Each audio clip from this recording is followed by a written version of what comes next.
everyone. My name is Danny, and today my guest is Pablo Lavaselli. Pablo was the first Argentinian to win the Brazilian Nationals this year. He also recently won the American Nationals in Las Vegas. Pablo, thanks so much for joining me. I really appreciate your time. Thank you, Danny. I really appreciate it also to be able to be part of this podcast. Awesome. Well, let's jump right into it. You started training in Argentina, and when you started training, it was a pretty small scene from my understanding. So can you talk about what it was like training in Argentina when you first started and how the scenes evolved over time? So it was pretty good. I started in a small gym, but it had like a really good group of people that wanted to train pretty hard, you know. We were I was white belt at the time, and the most advanced people on my group training were blue belts, you know, and then you have one purple belt, another brown belt, but they were not dedicated as much as this group. So everyone was along the same path, trying to improve as much as they can. And also we were competing in the national circuit that at the time had a couple of tournaments. So we were competing, training super hard. And, you know, the vibe was amazing. I think we improved a lot, everyone and the team. And so that was the beginning. Then, there was some issues inside the team, whatever. So the team kind of split. So I left the team with my best friends when I was blue belt. And then we started training at my home. We were just training twice a day, doing the first session, specific training drills, and then the second session we were inviting people that, you know, I didn't know them, but I knew that we were doing Jiu-Jitsu, and it was okay, let's just invite people to train. And we were visiting academies as well. So at that time, imagine that my mom wasn't pretty happy about it, just inviting a stranger at home to train, but we were very happy just knowing new people, you know, end up building up good relationship with new people. So for us was an amazing experience, and also visiting other academies, we were able to grow our network, right? So from there we improved a lot. We'll keep competing as well, and then we start gathering with other people that wanted to train hard as well. They were not so much into politics. They wanted to improve their jiu-jitsu. And we ended up basically training in Nuevo Unión, because at the time the head coach, he basically told us, hey, I have this place here, I'm not using it. If you just want to come here to train, it's all free for you. So this group that started gathering together, we started going over there, and we were so happy with the training. We were people just trying to push ourselves as much as we can, training as hard as we can. And from then, we end up being part of the team of Nuevo Unión. And that was the origins, right? So I competed a lot since purple belt, because there were championship. After purple belt, I don't know what happened in the country, but the amount of tournament kind of disappeared. I was able to compete a lot in the national circuit. We were able to get a first place from the ranking. We had a ranking, so we were able to win a trip to Brazil to compete, you know, the worlds at the time that they had over there. So we win that at blue, at purple, at brown, then kind of disappear, basically. You had some really great results at purple belt and blue belt and just all the lower belts, and you did that even coming from a smaller team. I think there's a lot of people out there that come from smaller teams and they have this perception that they need to be part of one of the bigger teams to get good results. Was that something that you ever felt or that you experienced and had to deal with? I think the most important is having people with the same mindset as yours. They want the same as you. The moment those people are not in pursuit of that, then that's a problem. Okay? Because if you have, again, everyone shares the same goal, they will do as much as they can to achieve it, right? They will train as hard as they can. They will be pushing, starting jiu-jitsu, finding ways to improve faster. But the moment you start you start losing people, you know, on that, and then, yeah, you cannot be by your own. Okay, that's the thing. But I don't think you need to be surrounded by world championship to do that. You can do it by having a small team, not world champion at all, And then if everyone has like the same mentality and they want to improve and they want to achieve their goals, competing and winning tournaments, yeah, for sure they can achieve it. It's not going to be easy, of course. I'm not going to say it's easy, right? It's harder because if you don't have someone that experience what you want to achieve, it's always harder. But it's not impossible at all. It's not impossible at all. I'd love to hear what your thoughts were on when you got your black belt. How was that experience? How did it make you feel? And did you have big goals for black belt right when you got promoted? Yeah, of course. I wanted to compete as much as I can, every tournament. But basically, after I got my black belt, COVID started more or less. I was promoted in August 2019, and then I was in Argentina at the time, and I was able to get in the US. But I think it was by 2020. I had my first competition. It was, I think, Atlanta Open or something like that. Which I had like a good run. I did my finals with Johnny Grippo. So that was like my first black belt debut tournament, and I got the gold over there. So it was overall good, but then after that, the world, faces this COVID situation. So kind of like the world stops. I have to return home and just adapting to the situation, training over there, training the way I could. And yeah. Basically that. It had to have given you a lot of confidence winning the Atlanta Open, beating a really high caliber opponent in the final. Was that something that you felt helped you, even though you had COVID after that and didn't get to compete for a while? Was it helpful to know that you could hang with and beat top tier black belts like that? I always put that on my mind, like that I will achieve a point where I could beat all these guys, right? So it's not like something like I was pretty surprised. Of course, when you're able to achieve, you are happy, with the result. You feel very happy about it, but it's not something that it was out of my mind, to be able to be the highest level of black belt. And actually, that's what I want to keep doing it, and I want to achieve the number one spot, not just being like a good black belt, just the best. That's my goal. The most prestigious title you've won so far in your career is the 2022 Brazilian Nationals in Sao Paulo, which was an amazing accomplishment. You won the lightweight division, which is always really stacked with talent. And like I mentioned in the intro, you were the first Argentinian to ever win that tournament, which is a pretty amazing accomplishment. How did you feel about the tournament, your performance overall, and what did it mean to you to be the first Argentinian to win it? Overall, it was a good performance. The first day I didn't perform the way I would like it. I got the job done, but it wasn't the way I would like it. Then the second day was better. I was able to submit. I think it was I don't know if the current Brazilian champion. I'm not really sure of the last year champion of Brazilian Nationals, and also he beat me in Brazilian Nationals at brown belt in quarterfinals. So it was kind of like a good match to have. Pretty tough, Igor Rodriguez, and I was able to get a submission as well. So I was pretty happy about it. Then I fought with the veteran Vitor Oliveira. He's again like another super tough guy. And then I have my final match. That wasn't pretty good at all. I wasn't happy about the performance over there. I feel like I had to push even more situation. I felt that my opponent wasn't trying to go forward and trying to exchange. But it's also my fault because I should know how to deal with those situations and to be able to get a submission, in any case. But I'm happy overall because this it represents like a big tournament for us because we were competing in Brazil for so long. Like we were going to Brazil many times, not to the US because it was far, it was more expensive. So we were going back and forth in Brazil.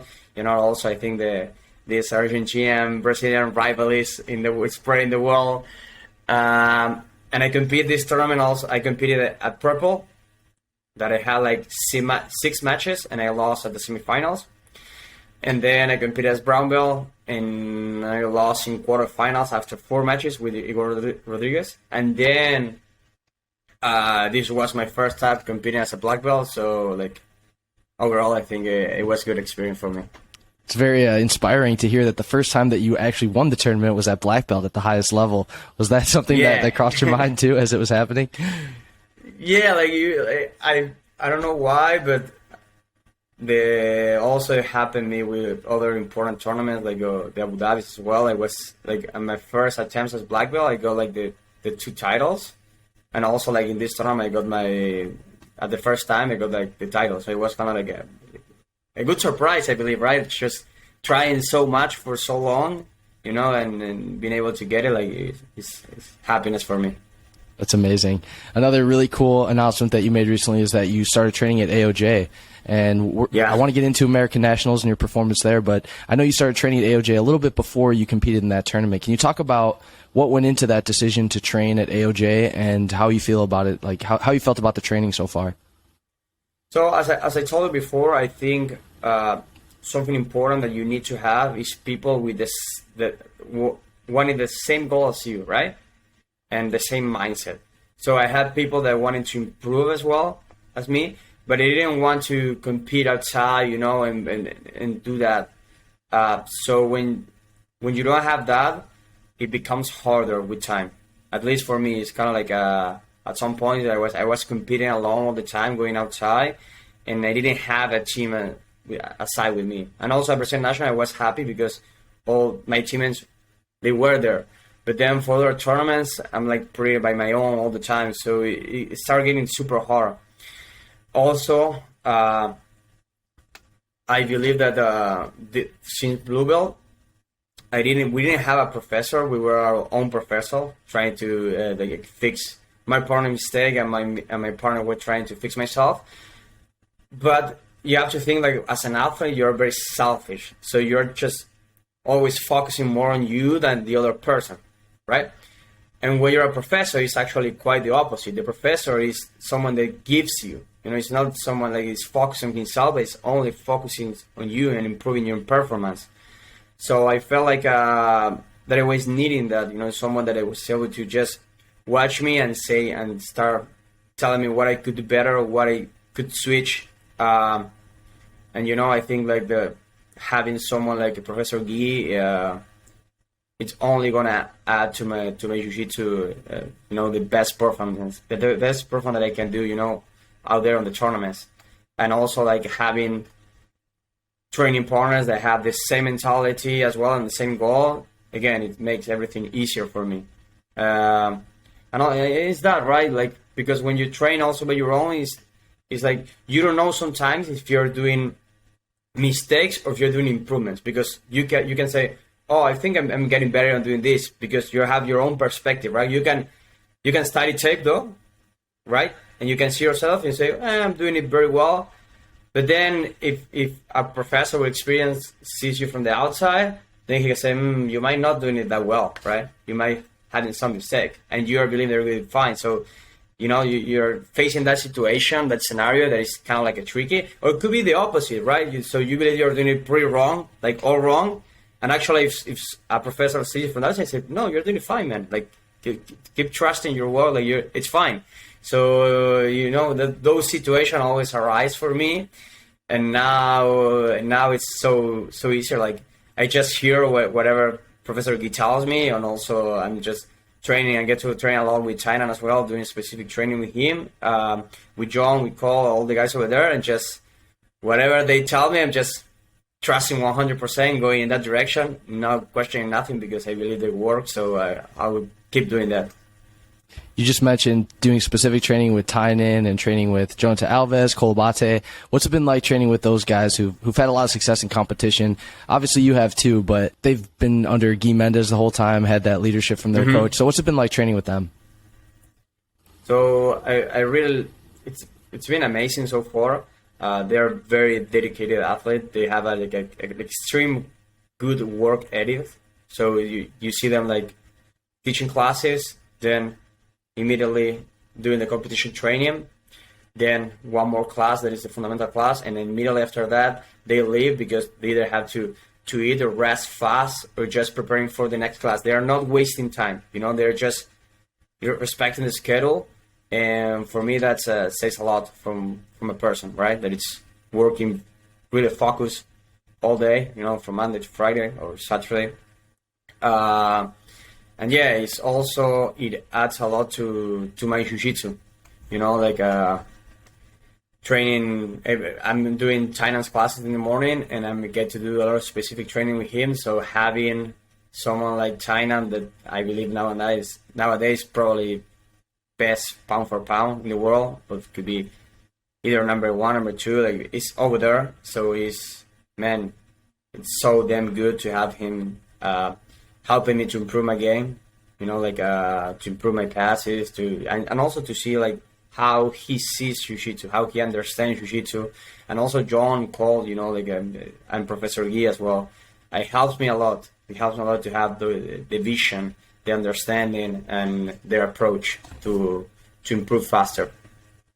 I'd love to hear about American Nationals. That was another big tournament that you just won out in Vegas. Again, a really tough division. Lightweight's always a really tough division. And you had Michael Liera in the final, who's a great competitor. What was your experience like in Vegas, and what did winning American Nationals mean to you? Well, as the other time that we spoke about it, it was good because this was my third time competing it. And I've lost as a brown belt my first time, the finals. And also I lost as a black belt, my first time as a black belt trying it, and this was my second time as a black belt. So I was able to win the gold, so it's kind of like it produces some satisfaction to me. Overall, the performance was good.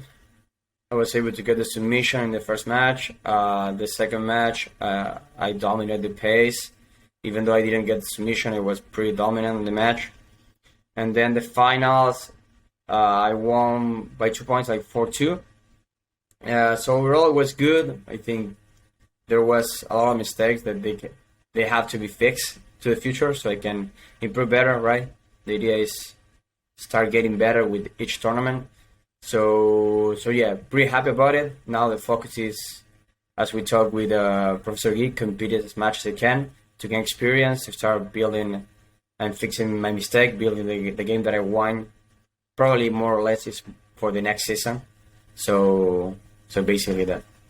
We talked a bit before we started recording about you potentially dropping to featherweight. And AOJ has Joanta Alves at lightweight. They have Tynan at middleweight. Is featherweight something that's realistic for you? Do you think that's something that could potentially be a good option for you moving forward?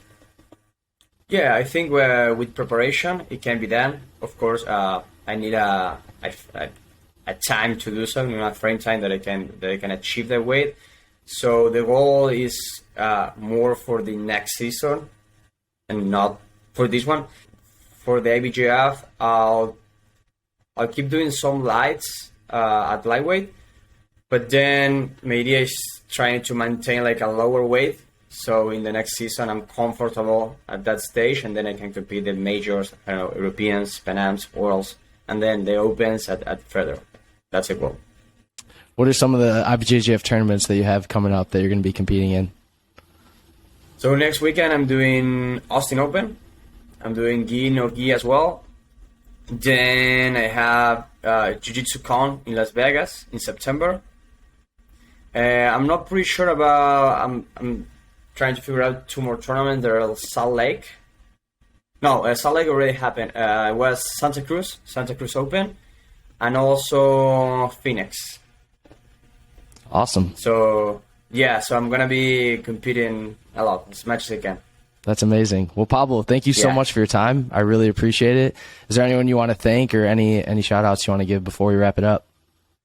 Oh, thank you, Danny, first for the interview. I really appreciate your time. Then just thanking everyone, my family, my friends, everyone at IBJ that is helping me this month. I'm feeling like at home and very happy to be there and training over there. And then my sponsor, they always have helping me to achieve my goals. So that's it.